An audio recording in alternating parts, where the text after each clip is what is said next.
Today on our show, Is EA creating a new video game crash? find out that and more after you get powered on.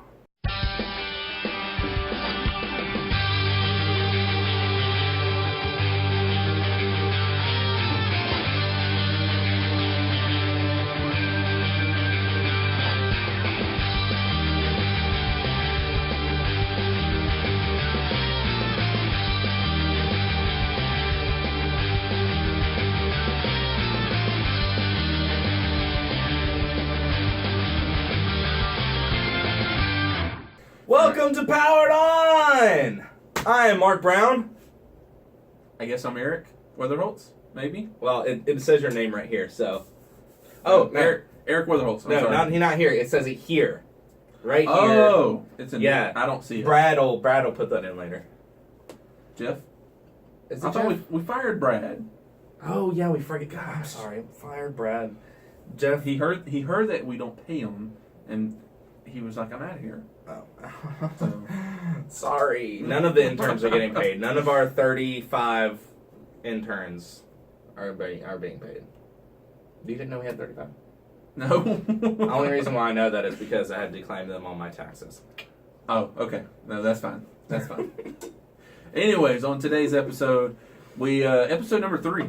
Hey, we Number made 3. it to number 3. Yep, we're going to say that almost every episode. We They made say it to it's- number 10. We said, they say that all great things come in threes, or is that just celebrity? They also say all great things must come to an end. So we're going to not listen to other people and do our own thing. Well, but I guess then this is over. Yeah. Well, no, because it's not great yet. We're going to make it great. Right, okay, right. You're right. Anyways, on today's episode, we are going to talk about EA, and we're going to discuss whether we think that they're destroying the video game industry or not. Me and you both, and a lot of our friends, actually, for that matter, have a lot of discussion about them. Yeah. I think we had a little a moment where there was like a couple people that actually wanted to be on the show, and I was like, guys, there's only so much space here. Not so much room. I mean, I feel like we could fit maybe one a half, maybe. a half of a person here. Yeah, but and of course we got Call of Duty, big news about that. We got a bunch of news about it and some other stuff. So we're just gonna jump right into it. We're gonna just dive head first, go straight into EA. So Go spelunking head first. it's a great game. You should play it. Spelunky. Jokes. Anyways, so EA of course closed Visceral Games a couple weeks ago. We hadn't had a chance to talk about it because all our episodes have been crazy long. Yeah. And but I mean, are you affected at all by this? Visceral going away? I'm not super affected by Visceral closing down. I know that they made several great games, but I mean, I'm kind of on the fence with EA because I love EA, but then again, I also hate EA because it's like like a team or something that you love so much, and they just keep making so many terrible mistakes, but you still love them. But they keep making really bad mistakes, and you don't really know how to feel about them. You know, it was probably 6 or so years ago when I had my first moment where I was like, I really don't like these guys, and I'm hoping everyone there, like I think his name Patrick Soderlund is the CEO of EA, and I mean I highly doubt he's watching this, but I'm just hoping that someone helps them in some way possible, because I remember a couple years ago they started releasing online passes with every single game. Yeah. Like if you bought it's like I remember I'm about to say Call of Duty, Medal of Honor, Madden, all the EA Sports games. Mine and one of our favorite games, NHL. Yeah. I mean, just every single one of their games had an online pass. It's part of the reason why I stopped playing NHL.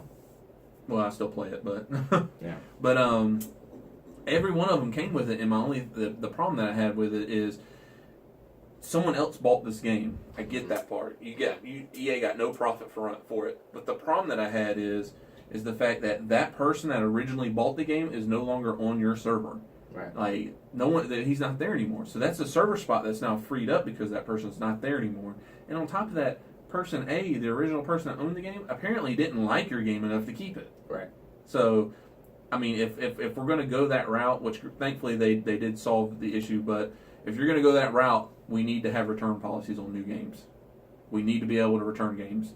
And that goes into a couple weeks ago we were talking about maybe upping the price of games just to help video game developers. I'm perfectly cool with it, but I know what I'm getting if I buy a Bethesda game. I'm perfectly cool with it with a couple of stipulations. The return policy is my only stipulation. Okay, that's not my only one, but 1, return policy. 2, the games have to come out at 100%. Oh yeah, for sure. Yeah, because games nowadays are no. I'm with you. And 100%. That's a different topic for a different episode. Yeah, no, I'm with you with that. But anyways, the reason why I was going into about the passes is because EA, when they finally said, "All right, we're removing online passes," this is a response to it. I don't know if you remember this or not, but they were like, "So we're sorry for upsetting our customers," and I'm paraphrasing. This is not the exact words, but they were like, "We're sorry for upsetting our customers, but we're doing everyone a favor and getting rid of online passes." I'm like, doing everyone a favor? What? No, you shouldn't have brought them in the first place. They keep putting their foot in their mouth. That was that nasty taste that I got from them, and ever since then, it's been downhill. It's been downhill since that day because SimCity was garbage when it came out. They've, in my opinion, destroyed Dragon Age and Mass Effect. Wow. And I have indifferences about the way Battlefield goes because some games are released great. Like Battlefield 3 and 1 was great when it released. Battlefield 4 was garbage when it released. When it released, yes, but it took them a good month. It did, but see, here's the thing: is I love Battlefield 4 because I genuinely love the you can. It's one of those games where you can go in, hop in solo, and play multiplayer matches and do perfectly fine for yourself. But if you go in with a group, with a strategic group, and you guys know... it's so fun. Oh my gosh. It's great. It's so much fun. It's great. Especially if you get someone in your group that's good at being a helicopter pilot. Oh, and you're just in the gunner seat. Yes. Like, racking up kills. And you're just like, I'm not even doing it. I was part of this this clan called Blackwing. Shout out, boys. This clan called Blackwing. And we were basically... Well, we started off as Battlefield 4... players, and there was a time where we were almost unstoppable, like because we had how many was in your clan? I had a clan of 4. So. Well, we had a clan of 30. And we didn't even have a name. It was 30 something. Oh wow! Yeah, we had like an official Facebook page, like group chat, like the whole 9. Sounds like my racing league. It was amazing, and some of the guys in there were just phenomenal pilots, and some of them were phenomenal snipers. Like we had groups of guys that were great in each aspect of it, and so we would get a couple guys from each group and go in together, and it was some of the most fun I've ever had playing video games in my life. So I have a special place in my heart for Battlefield 4. Now, granted, when Battlefield 1 came out... like that with this guy right here. Yeah. A beautiful man. Well, like, when Battlefield 1 came out, again, they released it. It had some bugs. It, didn't work very properly. Battlefield 1, though, I could actually get online and play it. Right. It wasn't perfect, by no means. It was no perfect. But my problem with Battlefield 4 is I just couldn't even play it. Yeah. Hitbox detection was the worst thing. Yes. It was terrible. But it's still not 100% perfect, but it's a lot better than what it was. Yeah. Well, I think... I know Battlefield 3, I played a ton of it. I don't remember how much I played of 4. And I honestly haven't played 1 much at all. So. Well, I think you should hop back into it because it is good. There's some... I just don't have the time. I would love to play Battlefield 1. There's some damage decreases that they should do to some guns, in my personal opinion. Hellregal, who I'm talking to. Hellregal. Yeah. Well... So visceral closing though didn't affect you at all. No, not really. I'm a little saddened by it. I loved Dead Space 1 and 2. Mm-hmm. 2, the first one was amazing. The second one, I started getting lost a little bit in it. I didn't even touch the third one because the reviews came out and I was just like, no, thank you. I don't even want to mess with it. But I am a little saddened for it, but not so much for Dead Space. I'm sad because of the Star Wars game that they were working on. Yeah. Ragtag was its code name. Right. Yeah. But I was like, when I heard about that, because I remember watching a game. Matter of fact, Star Wars 1313 is a perfect example. LucasArts was making it before EA got the official licensing and all that. And even Star Wars 1313, jaw was on the floor, like I cannot wait to play this. and then that got canceled, and then Ragtag, same thing. Do you get the feeling that a lot of Star Wars games, that happens to a lot of them? Like it's if EA has the license. Well, I hate to say it, but I kind of agree with you because, in my personal opinion, the best Star Wars game that EA has come out with would have been Battlefront 2. Well, it's not out yet. No. Original. That wasn't EA. Oh, it was it? No. Was that before they got the licensing? Yeah, that wasn't EA. Oh my gosh! This entire time, breaking news, folks. That was Pandemic. Oh, that was Pandemic, Yeah. wasn't it? Oh my gosh! For this entire time, I thought it was EA. No. Maybe that was like the too one. Good to be EA. that one, and Battlefield 4 were the two things that were keeping me hold on to EA. But now I'm like starting to lose my grip. You know. Oh, I've lost my grip, and we'll go in that too. But yeah, I mean, it just I don't remember the exact words. I don't have them wrote down or anything. But one of EA's, I think it was actually Soderlund that came out and said it. Mm-hmm. But he basically was saying that the reason why Visceral closed was because they're reevaluating the way their single player games are, and they go into this long spiel. So let me paraphrase it for you for all the kids out there. He basically said, we want to stop. We talked to the community, which I'm assuming is going to be 15 and younger, because they didn't talk to me. No. But we talked to the community, and they said that we want less narrative-driven single-player games and more games as a service. So that tells me they talk to kids, and they're not going to make single-player great story games. They're going to make more Destiny-esque games. And I have no problem with it as long as if they do it right. If there's a satisfying beginning, middle, and end. Yeah, and it's EA. They're not going to do it right. I mean, they have to have a major change of their infrastructure for that to be done right. They have too many money-hungry businessmen running their company. Yes, I agree with you there, but we've seen less narrative, and more multiplayer games be successful. Yeah. Overwatch to be one, because it does have a narrative. It does have a great story. It does have a great story, but it's not driven by the story. No, you're not going in going, I've got to go and kill this one particular guy to get to the next level. You're going in going, you're right. It's just a great first-person shooter that's a multiplayer, and it genuinely is a good game, and it has a massive following. I am obviously one of them. My only thing is the way the industry's going, it's starting to become a little subdivided, because you have the gamers that are like, I'm here for a great story. I don't want it to be longer than 10 hours. And that is now slowly starting to become me. And the only reason why is because I just don't have time to play games that are much longer than 10 hours.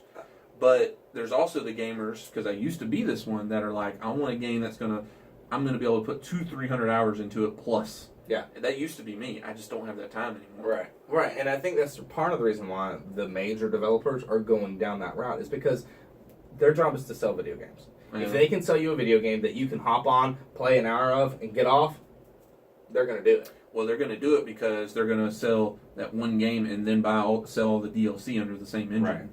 Right. But I feel like the way that the video game industry is going is kind of like the major corporations, such as EA, for example. They're going to be making the Destinies, the online the online multiplayers, and then the indie games. The indie developers are going to be making the single player story mode. We're starting to see that happen now. That's the way I started to see it. And just so you'll know, I mean, this is a episode that we are, more lack of a better word, picking on the EA, but it's not just EA that's starting to do this. No, it's not. Ubisoft tried it with The Division. Obviously, Activision Blizzard is now doing it with Overwatch, and I mean, it's starting to become a trend. But that's the thing is it's not always a bad thing. No, you're right. Because Blizzard, for example, Blizzard, for example, and I keep going back to Overwatch because I truly feel that Overwatch is a perfect game. So we talked about this. We're thinking about putting an Overwatch tip jar on the table, and every time he says Overwatch, he's got to put $1 into it. Oh yeah, there we go. See, tell us if we should make him do that, because I want to be a rich man. No. He would start hating the show. I wouldn't show up. I would stay home and play Overwatch. Oh Jesus! and stream it. We'll stream it in the top corner or something. But yeah, I mean, it sucks because apparently Ragtag, this is what EA said, is they're going to turn it into a multiplayer game, which I'm kind of interested in because the graphics of that game look so good, and I would love to have a Destiny-esque multiplayer game. Yeah, Star Wars. That was whenever I first played Destiny. I saw it as Star Wars. Like, I could see. I saw it as Halo. Well, I saw it as sorry. Halo. I'm sorry, but the it was first, made by the same. It was made by the same people. What's the name of the first enemies that you fight? What are their names? Gosh, I'm having to go back to like 2 years ago. I forget their names. You played it way more than I did, but the very first enemy that you go up against, not the Cabal, but the. Anyways, I know who you're talking about. They're essentially the Covenant. Right. And then you got the we actually made this mistake one time. We were talking about the Hive. Mm-hmm. That's the Flood. Right. The Vex is the Forerunners. Right. I mean, it's Halo. It literally just is Halo with a different skin. It literally is. Except without a story.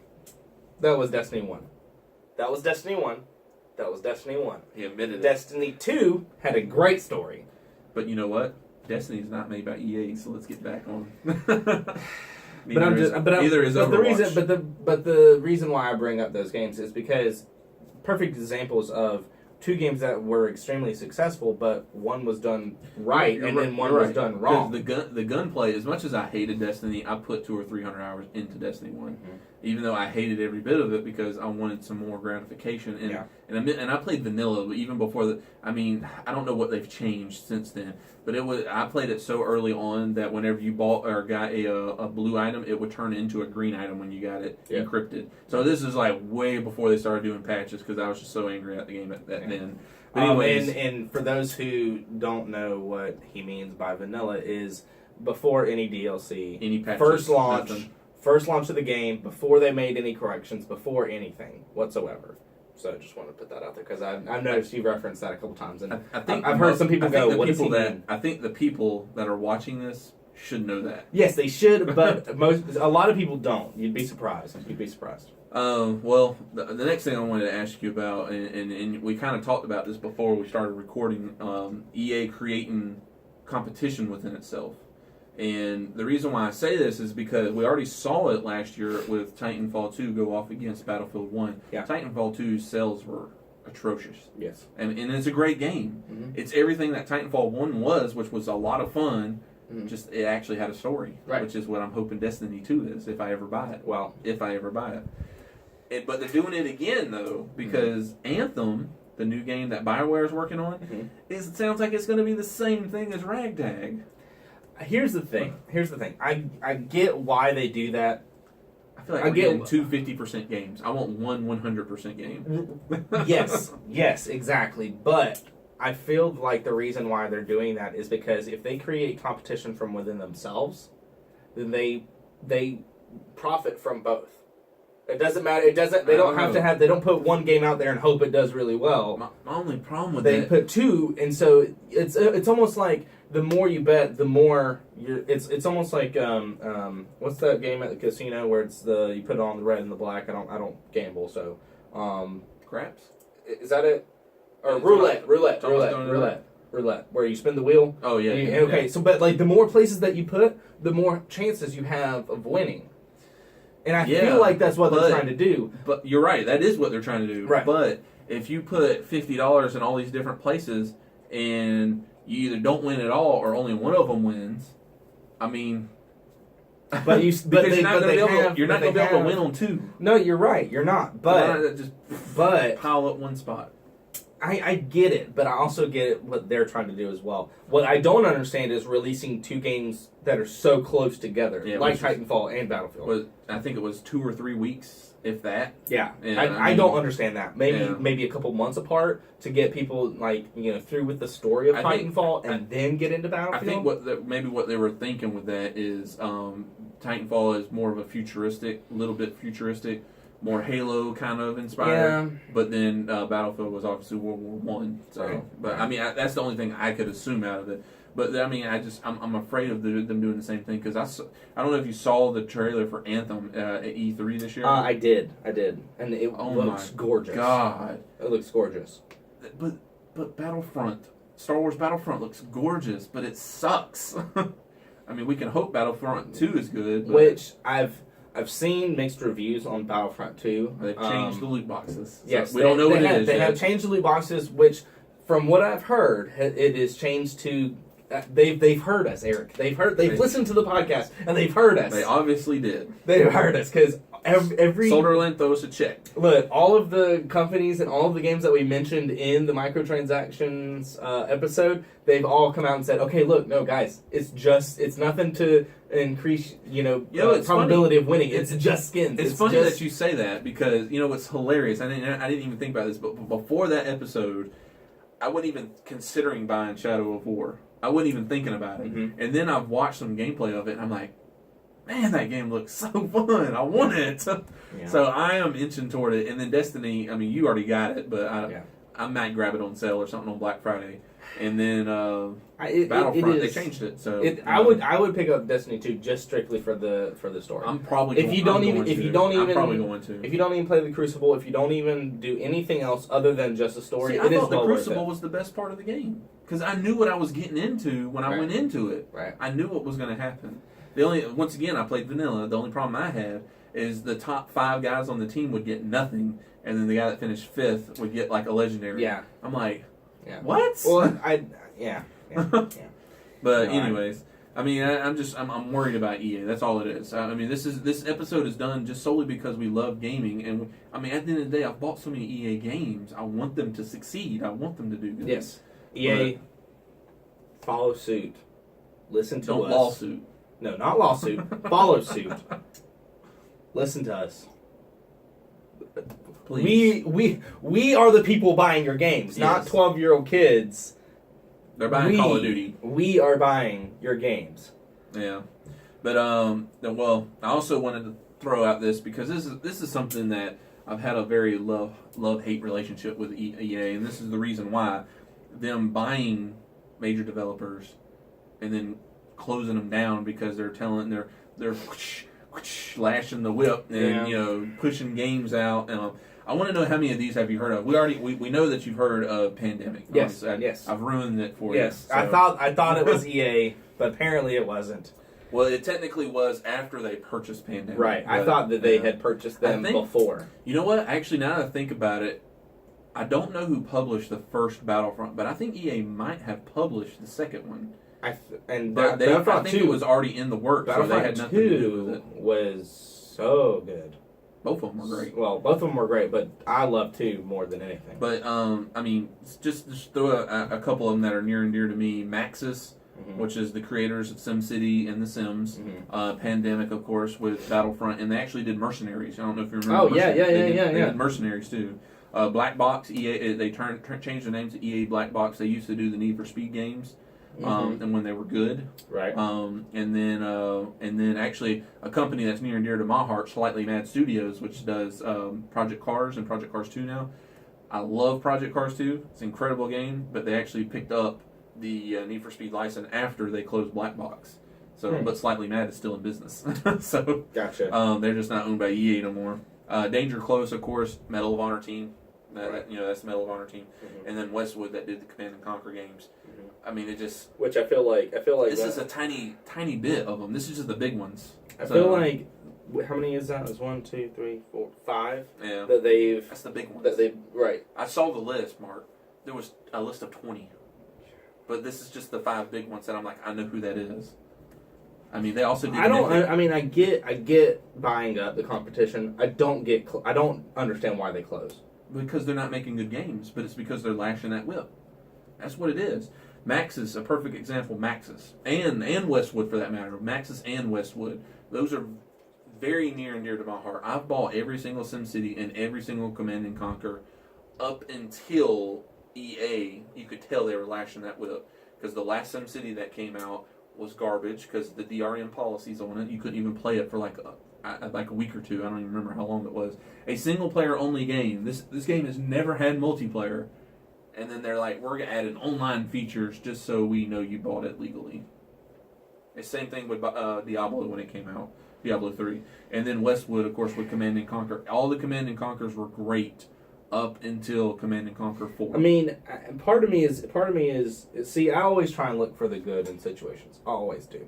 And maybe we just don't understand it because we aren't the CEOs. We're not the head of these companies. Maybe they are genuinely trying to help us. Maybe they really are trying to... It's their mindset when they buy them. I think that they really are trying to reach out and say, you know what, we're trying to make video games better, because do I feel like anyone is out there genuinely going, I'm going to buy this, I'm going to turn it to trash, and then I'm going to force it down people's throats? Not that.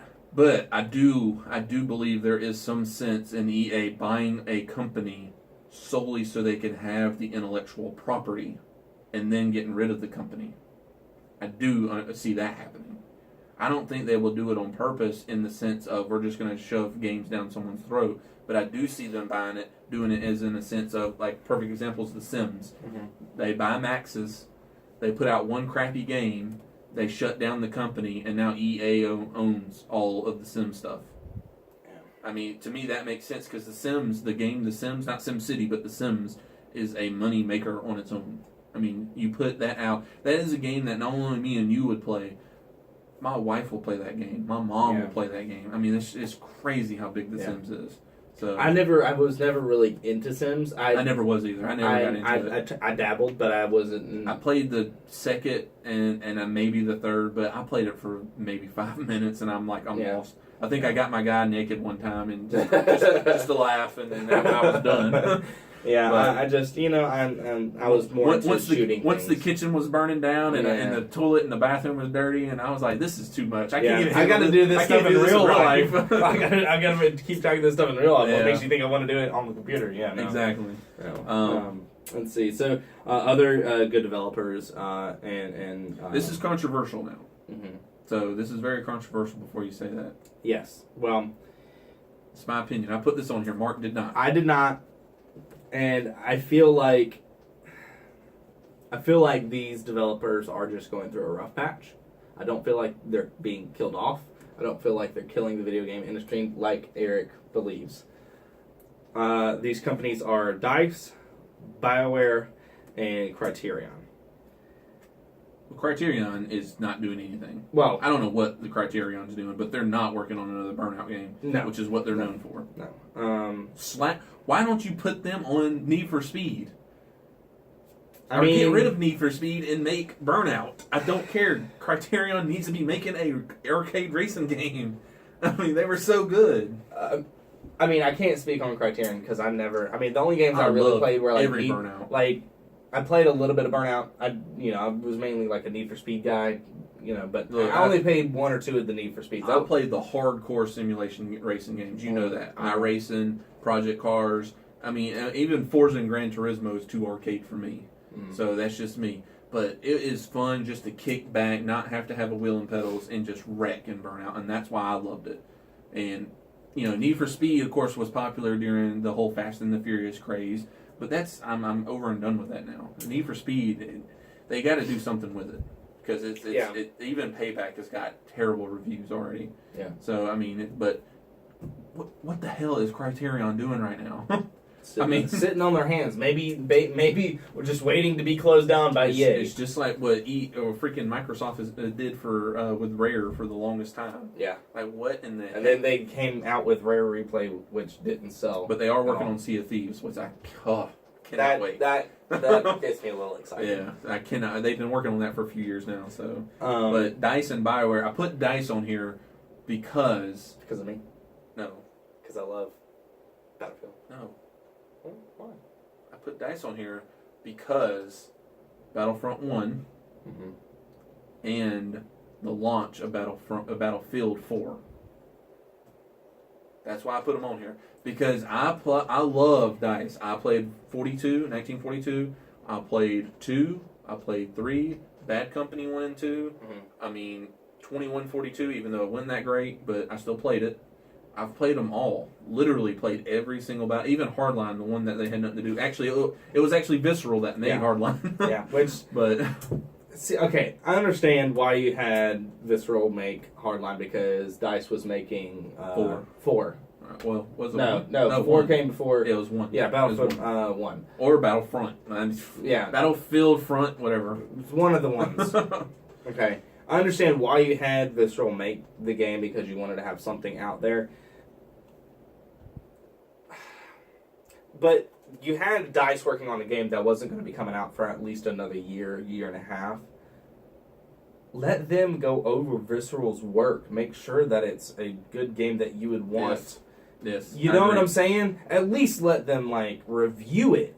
Something. It was... I wanted to love Hardline so much because I was like, oh, this is a new spin. It's cops and robbers instead of just military. Like, this is like Miami, like Vice, like Miami Vice. You know what I'm saying? Like, I wanted to just roll down the street and, like, go and bust, a drug dealer's house open and, you know what I'm saying? Like, It got me so excited to see this, and then when it came out, it was so underwhelming and, like... I bought it for $10, and even $10, I played like 2 matches, and I was like, "This is boring. I'd rather play Battlefield 4."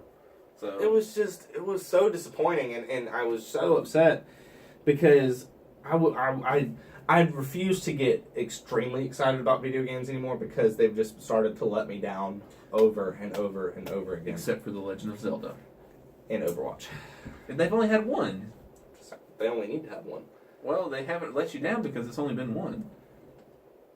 Just saying. No, I'm just saying. I've went through almost 20 game releases. I don't think that Blizzard's going to be releasing a Overwatch 2 because it's not going to happen because they don't need to. I don't think they will. It's going to take them a long time, but there is no reason for them not to make a second one. I don't think so because there's no storyline to it. No expansion, nothing. Paid expansion. They've got to, man. No, that is an intellectual property. They better. I mean, I get what you're saying because it almost has a Minecraft. Yeah. Never have to pay again. But man, I don't know. I mean, I don't know. You could be 100% right. It's just I feel like it is called Activision Blizzard now. The Activision part scares me. Yeah, but that. No. But moving on, I know I mentioned Overwatch one more time. real quick, let's just spit on BioWare real quick. Spit on BioWare. I love how you put that. Yeah. But BioWare, I'm gonna tell you right now, BioWare is without a doubt, up until probably 5 years ago, my favorite developer on the planet. Nintendo didn't even touch them, in my opinion. Nintendo was second with Zelda and the Mario stuff. Yeah. KOTOR, Jade Empire. Did you ever play Jade Empire? I didn't. Oh, Jade Empire. And then, of course, they went into Mass Effect, and they did Dragon Age. Yeah, Mass Effect was one of my favorite games. Yeah, I mean, Mass Effect 1 and Dragon Age 1, so good. Yes. It is so stupid good game. Yes. Then we got Dragon Age 2, which they just said, "Oh, you want an RPG? You want an RPG? Too bad. We're making it a hack and slash." But thankfully, they did go back on Inquisition. They did make it go back because Inquisition's great. Yes. But then with EA or with Mass Effect, 1's great. 2 is even better. 2 is like Empire to Mass Effect 1. Mm-hmm. I was shocked by it, even though they did rip out all the RPG because it is very laid back RPG. Right. It is action third person shooter, but the taste in my mouth from Mass Effect 3 still stings so bad, and it was only 15 minutes of the game. That last 15 minutes, I have only beaten the game once. I can't even go back and play it now. Yeah. That is a game that just, I mean, it got me hard. It hit me real hard, and I was just like, this, you've literally lied to us since the first game. Because they were like, your choices matter. Your choices matter. If you do this, it might be this, and you might be this, and this, and this, and this is going to happen. It didn't matter. It was a different color. Yeah. And there was so many questions at the end of that. And then, of course, I'm losing my train of thought now. Oh, not Inquisition. What is the new one? Mass Effect. Andromeda. Andromeda. Thank you. Holy crap! I've played Andromeda a whole 30 minutes. Yeah, I didn't even buy it. I was really stoked about it whenever I saw it at E3, and then, like, I've gotten to the point where now I refuse to buy a game when it launches. I think the last game that I actually bought at launch was Overwatch. I know I hate to say it over and over and over and over and over again, but frickin' Overwatch. But Blizzard, what the heck did you do? They spiked my coffee, man. I'm telling you. They put Ritalin or something, or maybe some date rape drugs or something. I'm telling you, dude, they have got me on a short leash. Oh my goodness. But they are cracking the whip on you. But here's the thing is, and you are enjoying it. Oh, I am. Oh, I am. The thing is that I've gotten to the point now where if I see a game, I'll wait for it to launch. I'll wait a month. I want to see a review. Or something. I'll wait a month. Yeah, I'm with you. I want to see a review of some sort. And I don't want to see a review by someone who, and no offense to the YouTubers out there who get paid to do it, or IGN, because Angry Joe Show. Shout out Angry Joe Show. You're freaking awesome, dude. You're great. You're great. Fallout 4 video, hilarious. But play mother zombie game. No, but the thing is. No offense to all those other IGN YouTubers and stuff like that who get paid to do it. That's how they make their money. I get it. I totally get it. But I feel like we're almost being lied to by them at some points. So you're saying some of them are being bought? Yes. Yes, that does happen. Because one of the YouTubers and Twitch streamers that I absolutely love is Stone Mountain 64. I first fell in love with him whenever he was doing Battlefield 4. Stayed with him through Battlefield 1, and now he's doing a lot of Star Wars Battlefront 2. A lot of it. Okay. And I'm just worried that he has gotten bought out because, they'll say, brought to you by, Battlefront 2, and I'm like... Hold your judgment. I will hold my judgment because, for all I know, it very well may be a wonderful and great game, and I may be putting my foot in my mouth right now, but... I get scared whenever someone at the beginning or the end of this video says this video has been sponsored by, because I almost feel like their hands are tied and they can't really give it an honest critique. Yeah. You know what I mean? Yeah, no, you're right. Which is, obviously, even if our podcast, even if we start to blow up, me and you've talked about it a lot, mm-hmm. and as crazy as it sounds, I almost don't want to be sponsored by a game or a major corporation. Mm-hmm. I know this sounds very controversial because we can't do this without money, right. But at the same time, I mean, I'd rather almost like what was it, Happy Gilmore. I want a sponsor that I know I love. Right. I want my Subway. Right. Right. So I mean, I want my Blizzard. Moving on. So two more little quick things about EA though, and we're going to move on into the news of the week. EA has just straight up bought Respawn, the guys that make Titanfall, just straight bought them. Yeah. They're like, no, you are now ours. $455 million. Crazy. And what gets me so mad about this is I love Vince Zampella, the guy that's over Respawn, created Infinity Ward, which. I thought this was hilarious though because they actually originally left, and I don't know if Vince was on the original team, but they actually left EA because EA would not make the game that they wanted because they started doing Medal of Honor. Mm-hmm. They left and created Infinity Ward and created Call of Duty, and now has gone back to EA. Yeah. I just thought that was hilarious. It's like that old boyfriend or whatever who does better without you, and then you're like, I want him back. I guess I want him back. Yeah. $455 million. Jeez. Good night. That's crazy, Vince. I hope he shared that money. Look, if I just had just one of that 455. Just 1 million, or just $1? Just one. No, 1 million. Oh, 1 million. Let's be clear on that. 1 million. Yeah. But God, I can already sense it though. EA's already. Oh yeah. New Titanfall's already coming. They already announced it. Yeah. Like, okay. it's gonna happen. No doubts about that. Yeah. Now, apparently, EA isn't committed to making any Switch games yet, which I actually didn't even know that they were in the talks with Nintendo. They're not. That's the problem. Okay. So that's think where... about how many... There's 20 million Switches out there in the wild now. Right. 20 million. It's already sold more than every other Nintendo console in the first year.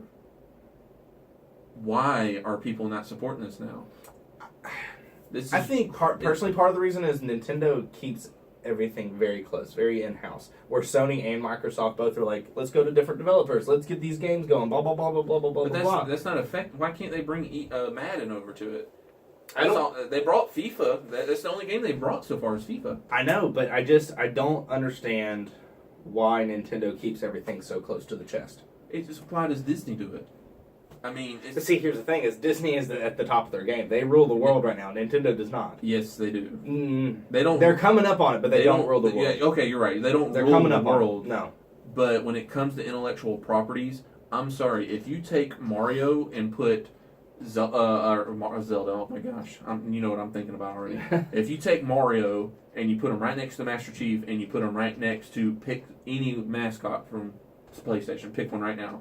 You think it's PlayStation's top dog? Nathan Drake. I'm just going to pick Lara Croft. No, that's not. It's not. That's more Microsoft. Yeah, but now. Because all the last two games came out on the 360 or the one first. We're gonna go with Nathan Drake. Okay, we'll go with Nathan Drake because he's like the male version of Lara Croft. Yeah. So if you have Mario, Master Chief, and Nathan Drake, Mario is going to be worth the other two combined more than them.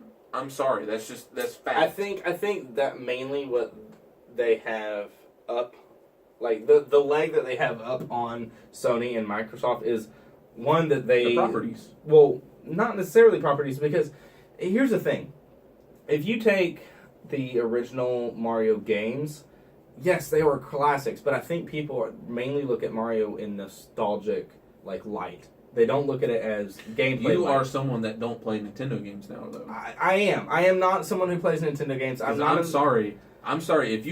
Right now, if you ask me, Eric, what is game of the year? I'm going to say first place Mario is Zelda. Odyssey. No, for me personally. Oh? I'm saying first place is Zelda Breath of the Wild. Okay. Second place will probably be Odyssey. I haven't played it yet, but probably will be Odyssey. They got the top two spots. Splatoon 2 is going to be in the top 10 somewhere because it's just as good. Like, how is that fair for Nintendo? They own the most important.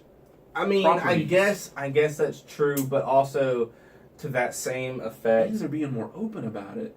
Like, you like Bayonetta. You can wear Princess Peach's outfit in Bayonetta. Yeah. If you would have asked Nintendo to do that 10 years ago, they would have said, hell no. Yeah. So they're getting more. They're opening. They are opening up, but I feel like that is the main reason why you're not going to see games on Switch right now. Is because they're still playing everything real close to the chest, and they'll let little pieces go, and little pieces go, and little pieces go. And honestly, I feel like it's... Do you think you would ever see Cinderella, Disney's Cinderella, wearing the outfit that Bayonetta was wearing in that game? No way. Not licensed by Disney. But no, of course not. Never. But here's the thing: is that Disney. I was just as shocked with Nintendo doing it. But Disney is, like I said, they're on top of the world when it comes to entertainment. Children's entertainment. Not even children's anymore. Well, yeah, they got Star Wars. Marvel and Star Wars. Exactly. So they literally rule the world. They're on top of everybody. If they just owned Warner Brothers or at least Harry Potter, they literally would own nerd culture. Yes. I mean, yes, hands down. Yeah. But see, and if they owned Warner Brothers, they'd own DC too. Oh, I didn't even think about that. Holy crap. Mm-hmm.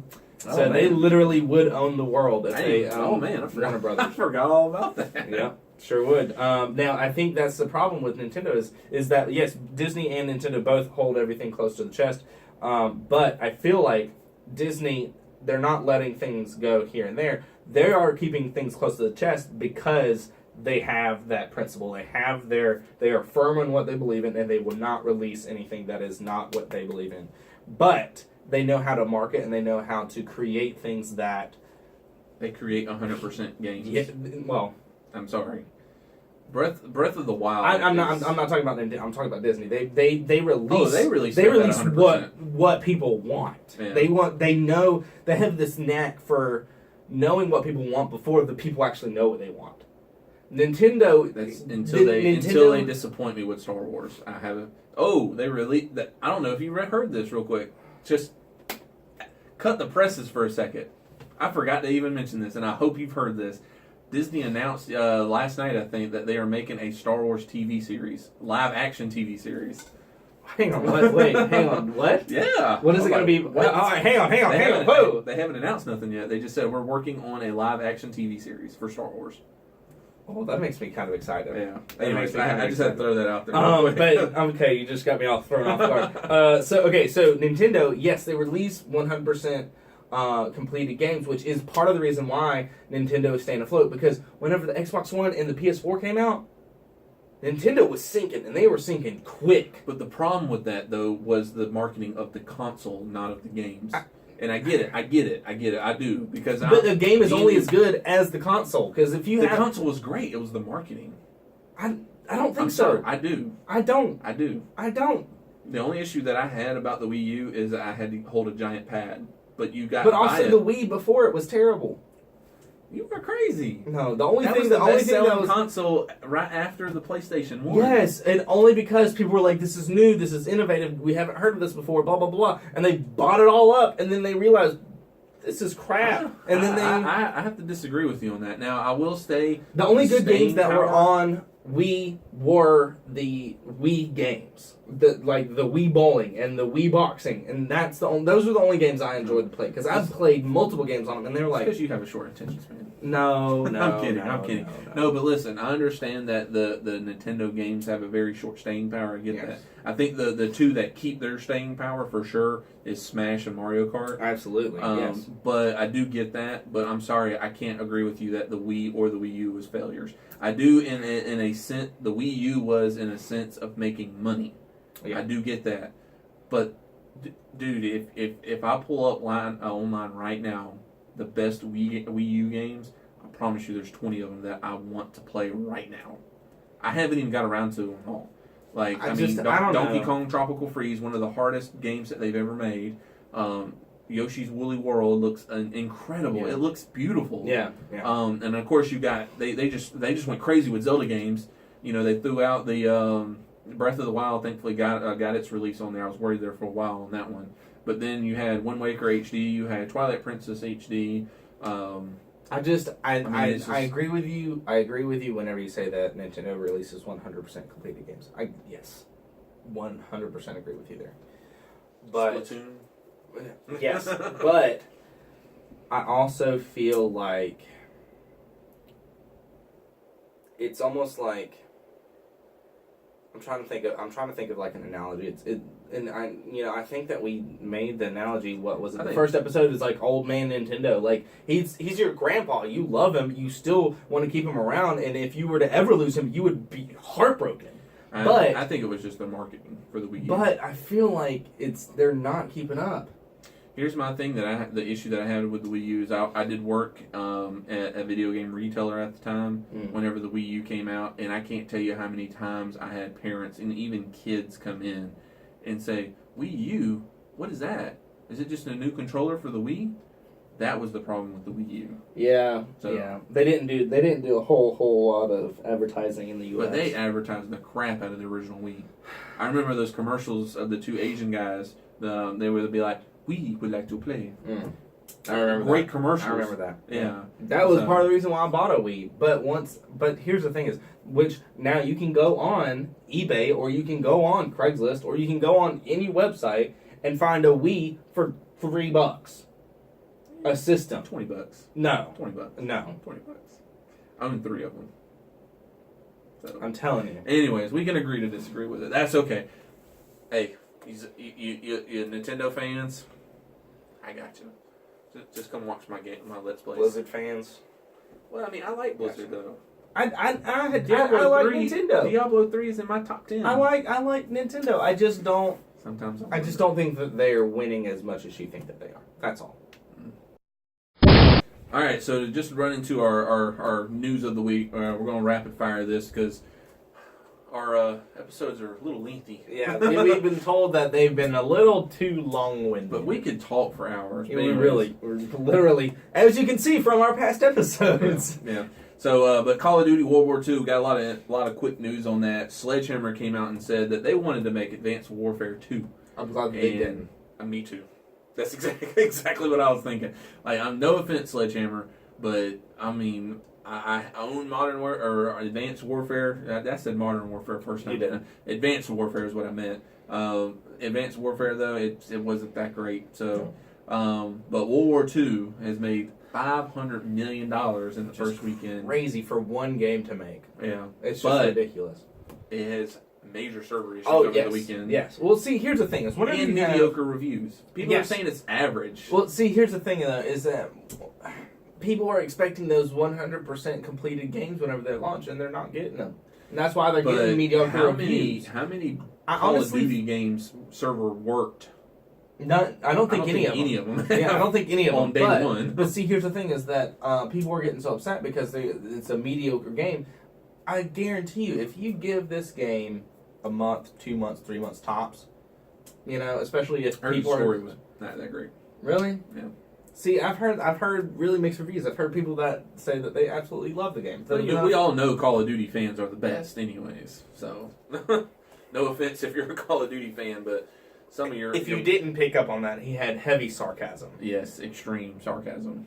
But anyways, mediocre reviews, but still made money. Yeah.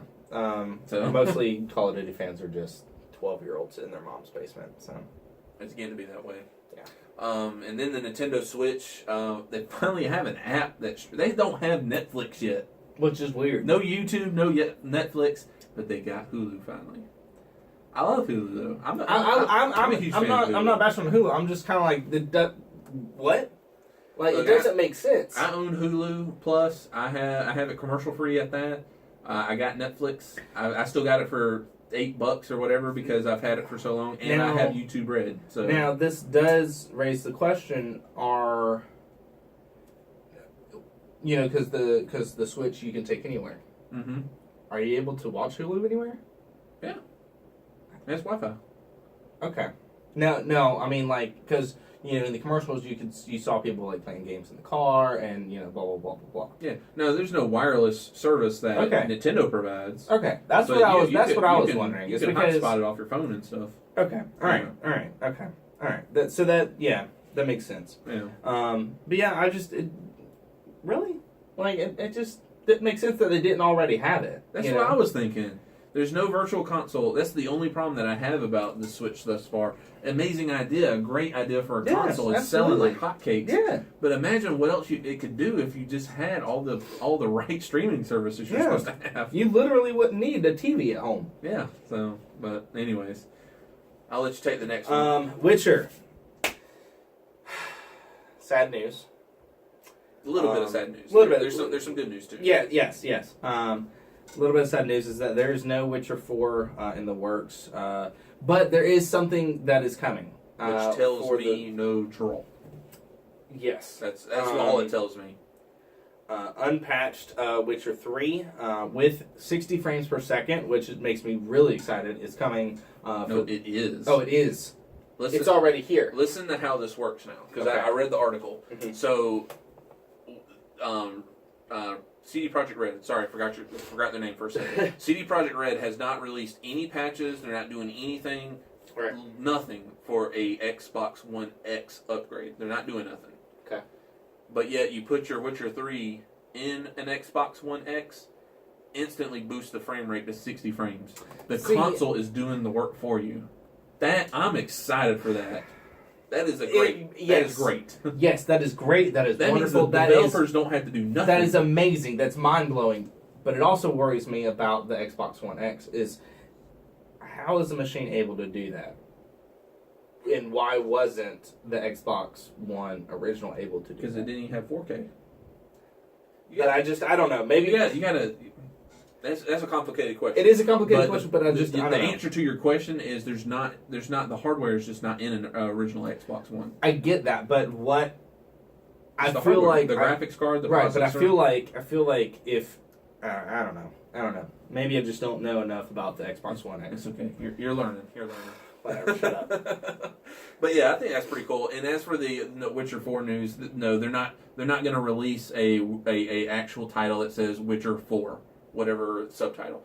But they're making another Witcher game. I mean, it's going to happen. There's just no Geralt in it. There's none of the characters that you know, unless they just have a quick little cameo or something. I'm cool with that. I think Geralt should just ride in the distance and have his day. He had a messed up face anyways. So yeah, well, let's get it. It's time for a new character. Pretty badass though. Oh yeah, he is. Like he is DA by every sense of the word. Two swords. Like come on, and he just Yeah. I don't know what it was about that white hair, but like the white hair. His voice is silky. Right. Yeah. Just silk smooth. But his face is just. He got a lot of hot chicks though. Yeah, he did. Yeah. It's that white hair. It must be something.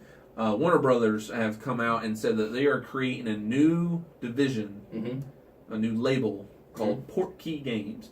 Now, what if I said I'm creating a company called Portkey? What are you thinking? Portkey. I'm thinking. Dun, dun, dun, dun, dun, dun. Okay, that he's trying to do Harry Potter. Yeah. For those of you that don't, Harry Potter. Harry Potter. A Harry studio dedicated to Harry Potter games. That games. makes me really excited. I'm excited by it too. So I'm hoping. Fingers are crossed. Hufflepuff. Boo. Hufflepuff. Gryffindor saved the day. So Gryffindors. But anyways, I'm excited by this because I'm already my mind's already going crazy of this stuff because yes, they already have movie tie-in games, but what if they make a game to where they're reliving the movie tie-ins, or better yet, what if they're like big, huge open world RPG MMO? Oh God, yes, please, please make that happen. Yes. Assassin's Creed style, Harry Potter world, open world. I don't know about the Assassin's Creed part. Well, Assassin's Creed / Witcher, like open world-esque, like wizard and like. I've never seen Harry climbing buildings though. No, but like I got what you're saying. You see what I'm saying? I'm messing with you. You know what I'm saying? Like yeah. So we can only hope. Let's just fingers are crossed. Oh, that would be so good. Warner Brothers has done a decent job with Rocksteady in making the Batman games, so let's hope. We can only hope. Yes. But also, was it Niantic? Niantic, is that how you say it? No, Niantic. Niantic, I believe. Niantic. Yeah, that's right. That's right. Yeah. Niantic. You're rubbing your hands. I'm so excited. Go for it. Okay, so Niantic, as we all know, were the developers for Pokemon Go. They are also working with Warner Brothers to create a Pokemon Go-esque Harry Potter AR. I'm assuming AR. Assuming AR game. It is. There is no assumption. Well, it is an AR game. Yes, but where you can go around and you can battle and you can and capture these Harry Potter monsters, creatures. As always said, though. Which I'm really excited about because I was one of the people that still continued to play Pokemon Go even though it just tanked when everybody stopped playing. I didn't even know the servers were still up. I'm just being honest with you. It's still up. It's still going strong. They are still. They've released Gen 3 Pokemon already? I know for a fact Gen 2. I think that they are 3. Like about to, or they just did. Yeah, it's just my only thing is I'm with you. I was hanging out at the proper spots and capturing as much as I can. Yeah. But man, my interest got lost in that game quick because I still love it. I feel like it's still battling and trading is the two things missing. If they would add I don't know what I mean. If they would add me versus you battling, and I don't want this tapping of the screen stuff. Yeah. Make it turn-based just like the games. Yes. And then if they would add trading. That's the whole point. It's called the trading card, or the card game. It's trading card game. It's based around trading. Well, there was a time when they thought about doing like the turn-based, and they released something about it. I don't remember what they released about it, but it was basically something that it wasn't going to work properly or something along those lines. Must be the software then or something. Yeah, it probably is. But I truly enjoyed the game, and I still do every once in a while. Like if I'm just bored, out in wherever because I'm with someone who's going to shopping and I don't really feel like shopping, I'll pop it out and I'll just catch a couple Pokemon. I never feel like shopping. Well, ask my wife. Yeah, I don't feel like shopping either. But both of those have made me really excited. I'm playing it. because I will be addicted for the first month or two for sure. I am so excited because I absolutely love Harry Potter, and I cannot wait for these games that they're going to be releasing. So I'm taking the next one. Okay. So the reason why is because I'm hoping some big news for two of my favorite franchises, one of the two at least. So Take-Two basically hinted at a new game coming. One of their higher ups basically said something new from an old friend. Mm-hmm. So that's already telling us, all right, something new. They're basically redoing something with an old franchise. And the only two that are dormant right now is Borderlands and BioShock. Is Borderlands dormant though? Yeah. Yeah. I don't know. Maybe I just thought that people were still... Make a Handsome Jack game and I'm happy. Yeah, that'd be... Just make a Handsome Jack game. I loved Handsome Jack. Yeah. He was so good. Yeah, that would be a pretty good game. Yes. That would be pretty awesome. Oh my god, I'll just make a Handsome Jack. Or I'm perfectly okay with a new BioShock. Just make it underwater. Because I loved the sorry, we forgot to turn the fan off. Yeah. So if you hear this... Yeah. It's white noise. Yeah. But yeah, I mean, BioShock, I love the first two. I mean, I'm playing BioShock 1 right now. Let's play it on our channel. And I love that game. It's incredible. Second one lost me a little bit, but it was still good. But the third one,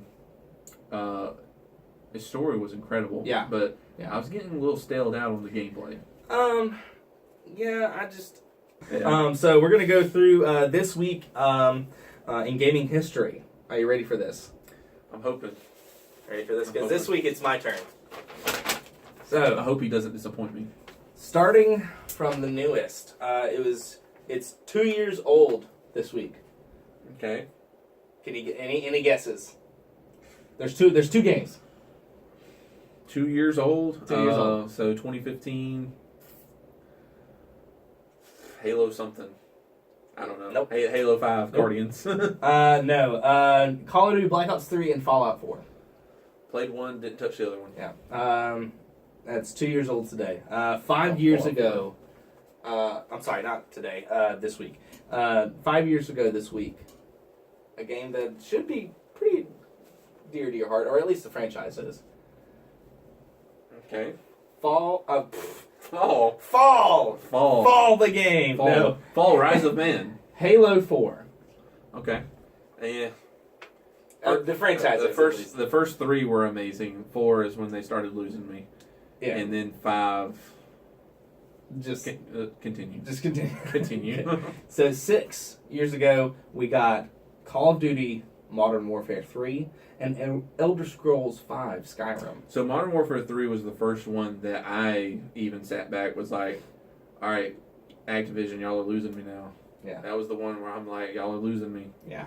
Do something. And what was the other one? I'm sorry. Elder Scrolls 5 Skyrim. Oh, Skyrim. Yeah, that was a good year. Released 6 years ago this week. Oh, man. Bethesda, man. And just to be forewarned, a lot of these are Call of Duty because apparently... It's Call of Duty month. Yeah, it's Call of Duty month. And apparently it's Call of Duty week. Yeah. Well, the first week of November's always been Call of Duty. Yeah. So, Call of Duty Black Ops was 7 years ago. Now, that was a good one. Yes, it was very good. I love the zombies. The zombies... No, for me it's Vietnam. Yeah? The campaign. Oh, see, that's whenever I first fell in love with that one had, blah, blah, blah, blah, blah.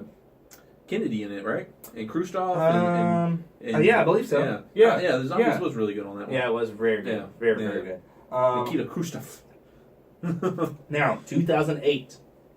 9 Let years me guess. ago. Call of Duty. Can you guess which one? Oh, God. 2008. No. Modern Warfare 2. Oh, so close, but no. World at War. Really? Yes. Wait a minute now. 9 years, 2008, 9 years ago. So, Modern Warfare 1 was 2007. I thought it came out the year before Modern Warfare 1. Nope, 9 years ago. World at War. Okay. So, that was Treyarch. Yes. Yeah, okay. So, 2006, 11 years ago. One of these is definitely, the franchise is close to your heart. I don't know if you've played another one, and then there's actually 3 games. Oh. Yeah, so... Of course, Call of Duty is... Call of Duty 2? 3. Another Treyarch. Yes. All the Treyarch games came out this week. The second game Gears of War. Ooh, The yes. original. The first one was Yes. great. Yes. God, it was so good. Yes. And then last but certainly not least, Roller Coaster Tycoon 3 Platinum. Oh, the Platinum Edition. Platinum. Okay. So the original one came out, I don't remember, I think it was the year before, actually. I could be wrong, 100% wrong. But I remember the Platinum came with the 2 expansions. Yes. So it was the animal-themed one and Soaked, which was water rides. Right. Love. Guys, I'm going to tell y'all, that is my dark, well, I guess it's not a dark secret, but my Let your freak flag fly, Eric.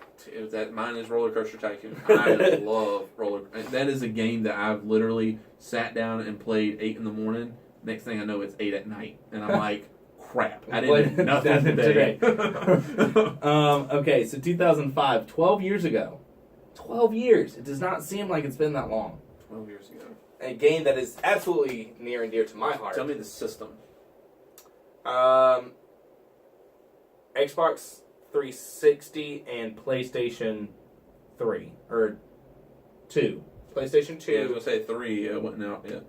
Yeah. It came out the next year. Yeah. PlayStation 2 and So Xbox 360. So it had to have been a launch 360 game. And then also a Nintendo game. There's 2 games. So I couldn't tell you, man. A launch Nintendo or a launch game that was also on the PlayStation could have been King Kong, could have been Gun. I don't know after that though. Guitar Hero. Oh, Guitar Hero 2. 1. No, Original. One never came on the 360 then. Did it not? Mm-mm. Oh. One never came out. See, I was not a Microsoft guy, but I know that I've seen, the Guitar Hero properties. The 2 that did not come on the 360 was Guitar Hero 1 and Guitar Hero 2 Rocks the 80s. Mm-hmm. All the rest of them were 360 and on, but those are the only 2 that never saw the light of day on the 360. That's interesting. I know that because I owned every one of them. Yeah, because they're just so good. Like, Yes, you can't help but rock out. So good. Still playing today. Yes. Now, the Nintendo game is Mario Party. The original one? Wait, what? That's what it Wait, said. what year? 2005. 12 years ago. That can't be. Well, it must have been a re-release or something. You missed the number or something. Mm-mm. No, it said 2012 or 2005. 12 years ago. Well, the original one came on Nintendo 64. That was late 90s. No. I know. This is not classic Mario Party. This is maybe Mario Party for the Wii. Game Facts. No, they always had a number. They have 1 through 10. And I'm not sure. Game Facts. Fix your page. Fix your page. Game Facts. I thought that seemed weird, yeah, but that's definitely wrong. So a Mario Party came out. A Mario Party came out. So, okay. So 2004, 13 years ago. Another Doom. That's good, but no. That is a good game, but no. I don't know. Franchise, you are very... 2004, so that's Halo 2. Mm-hmm. Okay. Halo 2. I thought that was in August. Nope. So that must have been the only Halo game that wasn't released in August then. Probably. Because they've all released in August or September. Mm-hmm. I believe that one was on the 11th of November, if I'm not mistaken. I don't have it here, but if I'm going into my mind's eye, I can see the computer page, and I believe it was 11th. If your memory serves you correctly, you would pull out your phone and check that. My phone's dead. Oh, is there? Yeah, it's dead. It's helpful now. Yeah. Now, also, a game that is pretty close to my heart is... There's a lot of games that are close to our hearts. Yeah. Were you about to say Splinter Cell? No. Oh, okay. Spyro. Oh. A hero's tail. You get it in its tail, not a tail. I promise you, I thought you were about to say Splinter Cell. No, I did like Splinter And you Cell. said Spyro, and it crushed my heart. Well, I do love Spyro. Spyro is such a good game. God, Convention was only on the 360. It was so good. Yeah, it really Convention was so good. Yeah, I did have a buddy that had that game, and he let me borrow his system and his game. He was a very good friend. Thanks, Austin. Yeah, that had to have been a good friend. Yeah, very good friend. I think he was going on vacation or something. I was like, hey, can I Take borrow care of it. Yeah, pretty much. I was like, hey, can I borrow it? And he was like, yeah, as long as you take care of it. I was like, Okay, cool. So 2003, 14 years ago. Prince of Persia, Sand of Time. Ooh, that was a good game. That was a great game. Okay. I played on Second to GameCube. last. Second to last. Are you ready? 2000. 17 years ago. 17 That's years. almost half my age. 17. Mm-hmm. Counter-Strike. Ooh, the original. Wow. Yeah, PC only. 17 years ago. Wow. Yeah, that's awesome. That and the original Rainbow Six and original Counter-Strike, they were both so good. Yeah. And CSGO is still great. But Yes, yeah, of course. Now, last but certainly not least, 1996, 21 years ago. This week, this game became old enough to buy its own drinks. Mario? 64? 96. PlayStation or N64? In 64. If I believe correctly. Resident Evil? Because I was about to say, that's both of them. Tell me. Sonic 3D Blast. You even knew this one. I'm going to apologize for Mark's unadulterated behavior. I cannot believe he just said, I believe this was N64. I don't know. That I was don't the play Sega Sonic. Genesis. I don't play Sonic. That was Sega Genesis. Well, I knew Sega made it, but I knew that also Nintendo had... Whatever. Throw the paper. You almost threw it in the lava. Oh my gosh. Done with this show. I'm done with everything. Really? Get up on me. You know the Dreamcast came out. I know. I was poor, okay? I didn't have all the nice systems. Anyways, alright, so I'm going to do the new releases. Need for Speed Payback.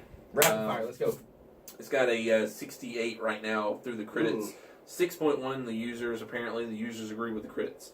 Yep. Heard it was mediocre at best. Yeah. Super Lucky's Tale.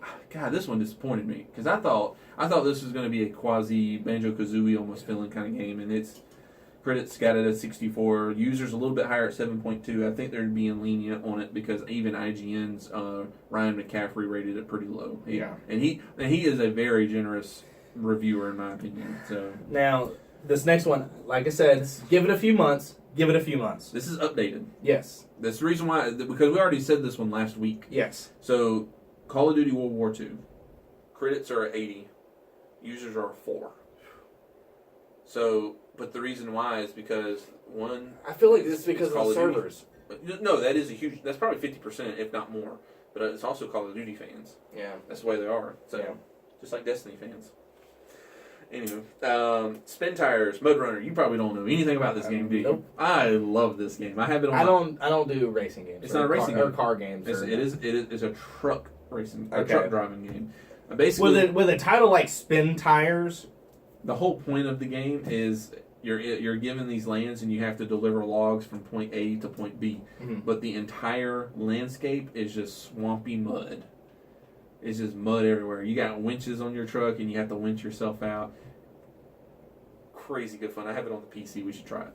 It's so Maybe fun. we will. It's Maybe so we won't. fun, man. I mean, you're just sitting there. The whole point of it is because you're spinning your tires the whole time. So Sounds like blast. Doom for Switch came out. I don't get how they crammed this game on a Switch, but I'm starting to think I'm underappreciating it. The critics give it an 80.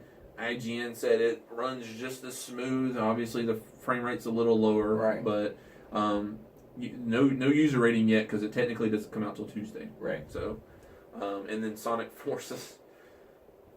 Sega. They're trying. I don't know what us gamers have to do to get y'all to understand.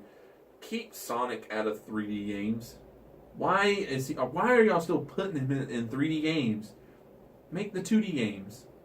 The Sonic game that came out earlier this year was amazing. It was a pure Sega Genesis looking 2D game. Got great reviews. And now they release this garbage. Critics at a 58, users at 7.1. That's pretty high for a user rating. Sonic. Sonic fans are very Loyal. Yeah. And I used to be one of them, but... Alright, and I will do the coming soon games. It's all crumpled up. I know, because I got frustrated. Coming up soon, we got Snipper Clips Plus. Cut it out together! With an exclamation mark. Yeah! Comes out November 10th. LA Noire. Oh, that is? Yes. LA Noire comes out November 14th. Oh, I'm buying it. I'm buying it. I want to play some more LA Noire. I want LA New York. or like NY Noir or something. Yeah, I feel like that'd be pretty cool. Yeah. We got BioShock the 10th Anniversary Edition I feel coming this out is a also little on the 14th. strange. I feel this is strange. Here's my reason why. They just released the remastered edition I last feel year. I feel like this may just be like a money grab, maybe. But they did they're Unless- redoing a collector's edition. I just don't know. I don't know like what else they could have added. They added developer diaries and stuff in it. So nothing. It's still BioShock.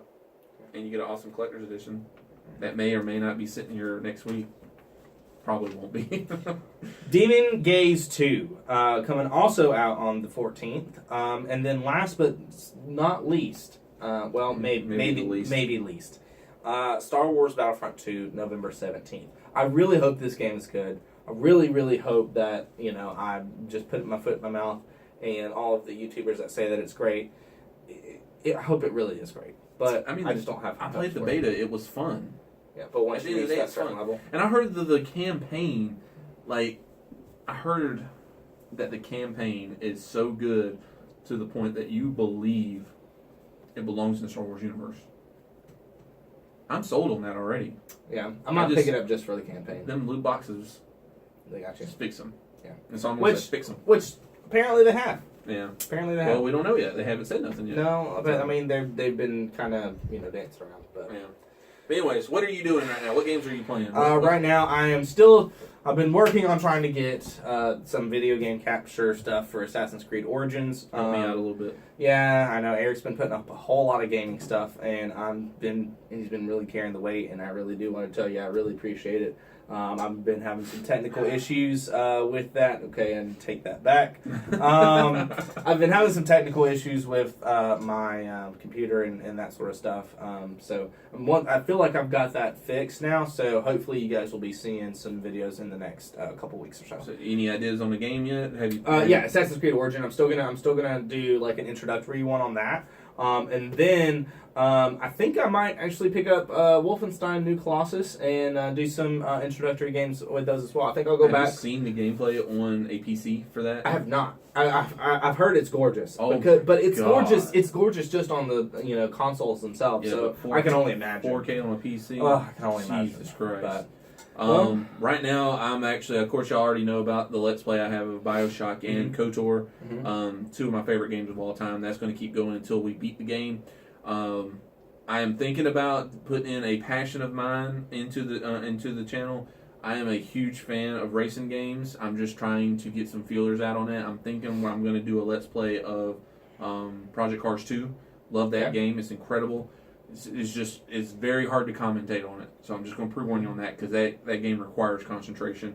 And me and you possibly are going to be dabbling into a Zelda game soon. We are. We're going to be dabbling into a Zelda game. And also we had also talked about doing a little bit of Cuphead. I know I forgot about Cuphead. Some people, it's a really popular indie game right now. And if you haven't seen any gameplay of it, it's gorgeous. It's we may have to have old-fashioned drinks though for this because I can tell already. We played around with it a little bit and he was getting frustrated already. So. And that's probably going to be an episode where if you have children watching this show, you might want to turn their gaze. Yeah, you might want to. We'll probably put some sort of a warning because my gamer rage may or may not come out during that game. That's what the alcohol's for. And on that note, of course, you can catch us every week with this beautiful podcast of ours, Powr'd On Podcast. Let's Plays, all that fun stuff. Please like, comment, subscribe, do everything you can. Help us out, grow the channel, grow everything. We want to do some Twitch stuff. Yes. We want to see the Let's Plays in the channel grow a little bit more before we dabble into that.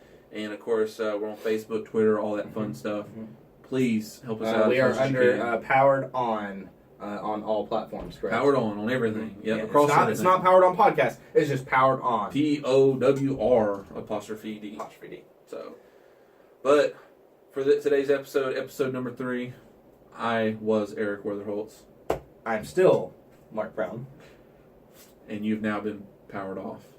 See y'all next week. Bye, guys.